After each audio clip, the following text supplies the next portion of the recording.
I just got back from Facebook, and Christopher Hall from Nerd Zealand asked if we can do a Doctor Strange chat of some kind. By the hoary hosts of Hoggoth! Thank goodness I've brought along this Doctor Strange action figure!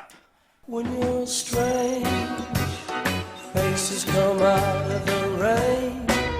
When you're strange, no one remembers. So there's going to be a Doctor Strange movie this year, right? Yep. Benedict Cumberbatch has been cast. Yes, one of the coolest names in all of acting. Benedict Cumberbatch. I thought you were going to say Doctor Strange is one of the coolest names, but you're right. Benedict Cumberbatch. Benedict Cumberbatch. So who is Doctor Strange? Dr. Stephen Strange was a famous surgeon. Got a bit sort of arrogant, and then he was in a car accident and his hands got ruined. Oh, no. So he had nerve damage, and so he couldn't operate anymore. So he sort of travelled the world trying to find means of restoring his ability to use his hands. Okay. And he ended up somewhere in the Far East where he was taken in by the Ancient One, who then taught him how to be a sorcerer.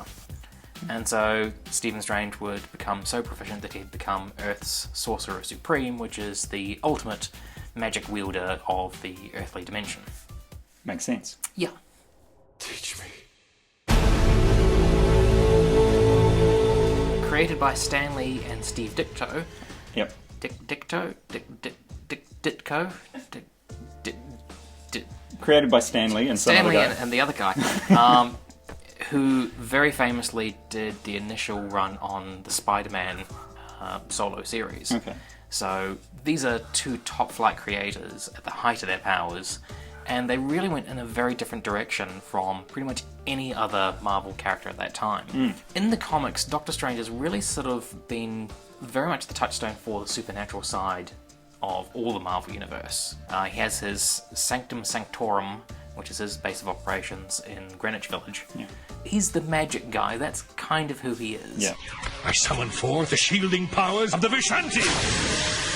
Impressive! He sure puts Mysterio's hocus pocus to shame. How powerful is he? Well, he's extremely powerful. In theory, he's the most powerful magic wielder in our dimension. That can be pretty darn powerful. But how does magic stack up against technology? Well, there's a line in an Iron Man comic where Tony Stark says, I really hate magic. It has no respect for the laws of physics or anything like that. For Doctor Strange, a lot of the time it's been a case of he's got certain sort of powers that he can use all the time. You've got sort of magic blasts, you've got astral projection. A lot of it is based on artifacts as well. He's got a little amulet at his neck, the Eye of Agamotto or something like that, which allows him to see through deceptions and all that sort of thing. And he also has a cloak of levitation, which of course allows him to fly. So he can tap into a lot of different types of magic. Yeah. He has that ability to be able to learn new skills and things like that. So he can always kind of upgrade. He can get the the +9 card, or the sorcery card, the flame card, the wind card, whatever it is. Roll that 12-sided dice and take on any of the bad guys out there in the universe. Now it's up to Stephen Strange to take the place of the Earth's last sorcerer. Come along for a fantastic adventure into the fourth dimension with Doctor Strange. Shall we take a look at the toy then? Cool. Who's made this? This is, of course, a Hasbro Marvel Legends figure. Yep. It came out in the Hulkbuster wave. This is Doctor Strange in his Illuminati outfit, so it's a fairly recent sort of costume. Yeah. It's very much stripped down from what his normal, traditional costume would be, with this big, large, elaborate cloak of levitation in sort of blues with black leggings. So this is very much more, black and red, simplified, darker, sort of showing where he was at that particular stage, being much more manipulative of, the Marvel Universe in general. What are those green things on his arms? Well, they've included these little power effects, be sort of like representations of the magic spells that he's casting.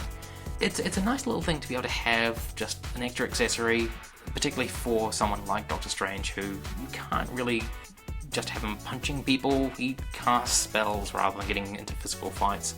I like the kind of flowing cape out the back there. That looks quite cool. It's in a frozen position, hard plastic, not cloth. Yeah. The paintwork on there looks really good. The detail on there, the face. He's got the grey streaks on the hair. That's part of his look, isn't it? Yeah, he's had that sort of aged look pretty much from the get-go. So So he's an older character then. in theory, yeah. Who are you anyway? I am Doctor Strange, master of the mystic arts. He should take that act to Vegas. All he needs is a couple of tigers. So there you have it, our discussion about Doctor Strange. A very cool character, very cool toy. Hopefully a very cool movie coming out later in this year. Well, we'll see. Anyway, give us a thumbs up, comment down below, subscribe to our channel for weekly videos. We're out of here for now, right? Yep, but we will magic back with another review very shortly. Remember's your name when you're strange.